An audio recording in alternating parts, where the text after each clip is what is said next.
Hello students, welcome to the session. Our next 5 questions are: which of the following fundamental rights are available only to citizens of India, not to foreigners? Mane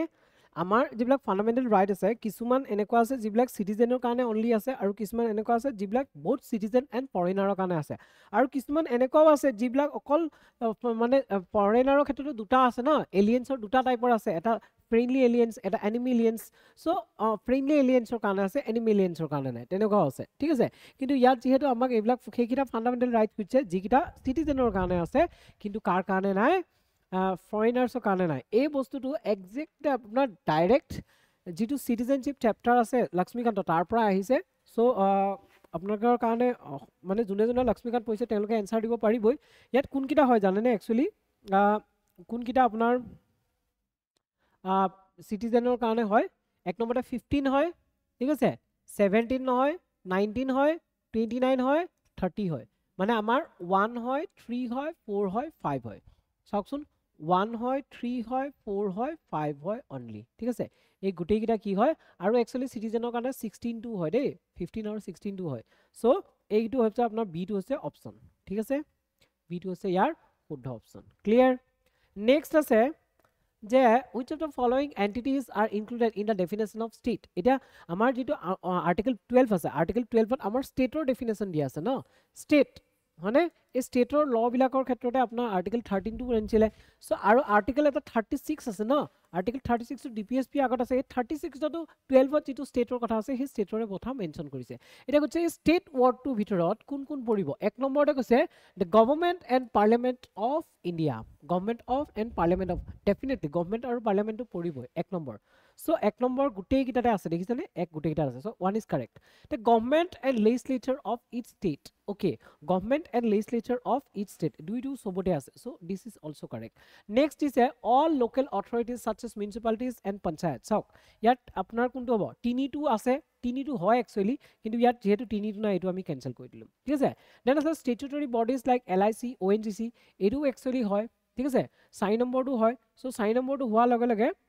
আমাৰ দুটা option থাকিব B আৰু সি ইয়াত আছে private bodies working as an instrument of the state মানে যদিহে private কোনবাটা body কিন্তু যদি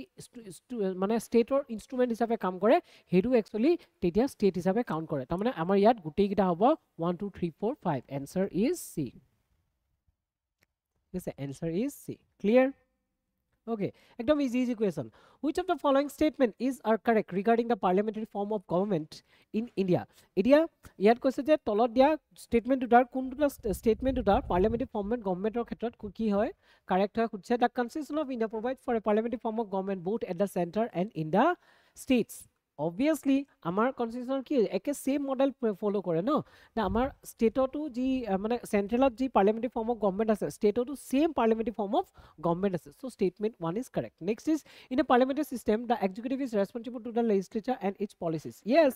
এক্সিকিউটিভ কি হয় এক্সিকিউটিভ লেজিসলেচাৰৰ পাৰ্ট হয় ন এই গুটেইটো যদি লেজিসলেচাৰ হয় ইয়াৰে এটা পাৰ্ট কি হয় এক্সিকিউটিভ হয় আৰু এই এক্সিকিউটিভটো কি হয় লেজিসলেচাৰলে ৰেসপন্সিবল হয় তেওঁলোকৰ কামৰ কাৰণে যে লেজিসলেচাৰে যদি বিশ্বাস কৰে তেনে এক্সিকিউটিভক নো কনফিডেন্স মোশনৰ থ্ৰুদি অথৰাই দিব পাৰে হয়নে সো ইয়াত দুইটা স্টেটমেন্টে কাৰেক্ট নাও আনসাৰ ইজ বোথ 1 and 2 ঠিক আছে next one is the right to vote is provided by both the Indian Constitution and Representation of People's Act 1951. Yes, our Indian Constitution or Representation of People's Act 1951 দুইটাই কি কৰিছে আমাক right to vote মানে ভোটৰ অধিকাৰ দিছে the statement 1 is correct. Next one is Article 326 of the Constitution provides the right to vote only to citizens above the age of 21. Actually চাওক এটা কথা জানে না আমাৰ Article 324 ৰ পৰা 329 লৈকে কিহৰ ক্ষেত্ৰত আছিল ভোটিংৰ ক্ষেত্ৰত আছিল হয়নে নাই ইলেকশন কমিশনৰ ভোটিং নহয় ইলেকশন কমিশনৰ ক্ষেত্ৰত আছিল হয়নে তো এতিয়া ইয়াত আৰ্টিকেল 326 ৰ আন্ডাৰত কি কৈছে যে ভোটিং কোনবিলাকক দিব পাৰে অনলি সিটিজেনস অবভিয়াসলি সিটিজেন ফৰেইনাৰটো দিয়া নাই কিন্তু এজটো কিমান আছে 21 this is not correct actually 1950 যেতিয়া আমাৰ কনস্টিটিউশন কমেন্সমেন্ট আছিল তেতিয়া ভোটিং এজটো মিনিমাম এজটো 21 আছিল কিন্তু পিছত গৈ পেলাই 1989 ত গৈ পেলাই ইয়াক কি কৰিছিলে 18 লৈ ৰিডিউস কৰা গৈছিল 18 লৈ ৰিডিউস কৰা গৈছে বৰ্তমানক হেতু 18 সো এই স্টেটমেন্টটো ৰং next is the 61st constitution amendment 1989 লোৱাৰ দা ভোটিং এজ ফ্ৰম 21 টু 18 আৰু হেতু কাৰণে আমাৰ ইলেকশন কমিশনো সিঙ্গল মেম্বাৰৰ পৰা ট্ৰিপল মেম্বাৰ বডিলে চেঞ্জ হৈছিল ঠিক আছে মানে তাত আৰু দুজন extra election commissioner chief election commissioner লগতে আৰু দুজন এক্সট্ৰা ইলেকশন কমিশনাৰ এড কৰিছিল সো এই স্টেটমেন্টটো কাৰেক্ট আমি গম পালো যে অনলি 1 and 3 are correct ঠিক আছে okay 1 and 3 are correct okay next which of the following statements is correct regarding the collective responsibility in the Indian parliamentary system it in collective responsibility khatra tolot dia kuntu khudda collective responsibility is considered the bedrock of the parliamentary government in India yes amar collective responsibility ki hoy bedrock hoy parliamentary form of government ki hoy executive kini legislature usor responsible aur legislature kini usor mane teolok individually responsible aru collectively responsible to basic gurutto diu kyo kan legislature jodi no confidence motion ane na no confidence motion er jote amar executive kini ki koribo pare মানে অটৰাব পাৰে যদি নো confidence motion লেজিসলেচাৰ pass হয় তেতিয়ালে আমাৰ গুটে হেইখিনিয়ে executive খিনি কি কৰিব resign দিব লাগিব that's why we can say কলেক্টিভলি ৰেসপন্সিবল so এটো হৈছে শুদ্ধ ঠিক আছে নেক্সট আছে according to article 75 the council of ministers is collectively responsible to the Lok Sabha yes article 74 আৰু 75 ত কাউন্সিল অফ মিনিষ্টাৰ্সৰ কথা আছে ন সো আৰ্টিকল 75 ৰ মতেদি তেওঁলোক কি হয় কলেক্টিভলি ৰেসপন্সিবল হয় জাস্ট নাও মই কলো কলেক্টিভলি ৰেসপন্সিবল মানে কি the Lok Sabha can remove the council of minister by passing a no confidence motion same concept yes this is also true okay